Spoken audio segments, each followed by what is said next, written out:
Okay, so a couple more questions to kind of close down this unit. Given some quadratic equations with x-intercepts, whether we have a max or a min. So this is again, hey, you could just go ahead and use Desmos and figure out this value. But again, it's nice for us to kind of talk about these in a little bit more of a kind of like an outcome kind of way of how you can explain these types of things and not rely on technology to do all the work for you. So we have a quadratic equation, or a quadratic function rather. F of x, it's given in standard form. What sort of information can we tell from this? Well, let's look at this value, our a value. Now, we should know by now that when our a value is positive, then this means that our parabola opens up. So we're going to be looking at a parabola, and if you wanted to, I guess you could graph this one, but we should be looking at, I don't need a graph to know that it's looking, or it's pointing upwards, or opening upwards, because our a is greater than 0. It's a positive number. Now, let's keep on going from this. We have x-intercepts at 1 and 3. So if we were to kind of map this out a little bit, we have an x-intercept here, and we have an x-intercept here, and we know that our parabola is pointing upwards. There is only one way for us to use this information. There's only one way, that we need to have a parabola that goes through these x-intercepts and looks something like this. And I know this not even from graphing it, but I know this just from looking at the a value and the x-intercepts. So this point here, that's our vertex, this is going to be a min. It's going to be a minimum value. And we did that all from looking at the a value, really just the a value, but also looking at the a value and the x-intercepts. So determine whether the function has a max or a min. Well, we know it's going to be a minimum. Now we're going to find this value. So we have our x-intercepts, and we should know that when looking at this axis of symmetry, this is going to be the same x-coordinate as our vx, right? That's going to be the same coordinate that our vx does. So let's take the average of our x-intercepts, just like we've been doing. 1 plus 3 is going to be 4 equals 2. And we know that if we want to solve for the y-coordinate when x is 2, like we did in our previous videos, we just have to plug in the x value of 2 into it.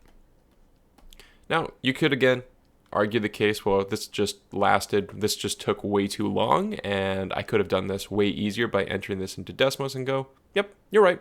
But this, again, is not going to really help you into an explain type of a question, where if you were to explain why does this have a minimum, and you say, oh, Desmos told me so, that's not really explaining it, right? So kind of walking through this process and actually knowing those outcomes in this way is a lot better for your understanding than it would be just to kind of blindly do it through Desmos and get your value that way. So we have our function at our x value of 2 is equal to negative 2. So therefore, this is going to equal to my vy, my y coordinate. So we have our vertex at 2 and negative 2. And negative 2 is our minimum value. We would always take whatever the y-coordinate is of our vertex to state whether a min or a max. So pretty good, just using the equation and using some x-intercepts, and then, of course, finding our axis of symmetry, and then plugging that back in to find the y-coordinate of the vertex, which is our minimum.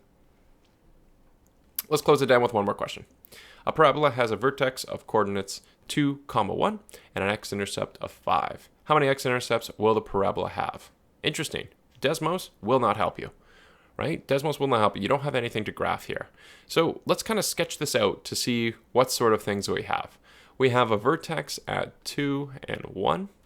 We have an x-intercept at 1, 2, 3, 4, 5. Okay, that's all the information we have. What could we do to make a parabola with those 2 points? There should only be 2 ways that we can make a parabola. We can make a parabola that kind of goes like this. We've seen parabolas like this before. Or we can make a parabola that kind of looks like this. Right? Those are the only 2 ways that we can make a parabola that will go through these 2 lines. It's your job to figure out which one of these makes sense.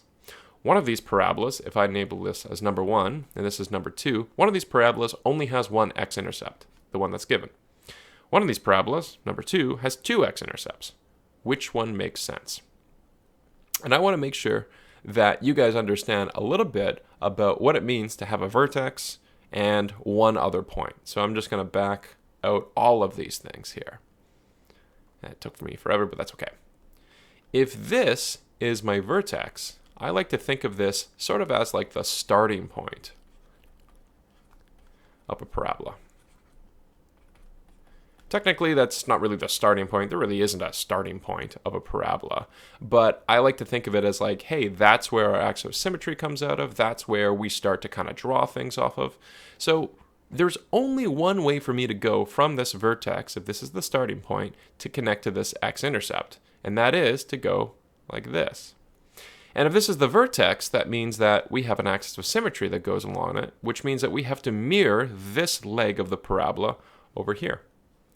And just from those two things alone, we have an x-intercept 1, x-intercept 2, we have two x-intercepts. Your explanation here is that the parabola must point down to get to the x-intercept.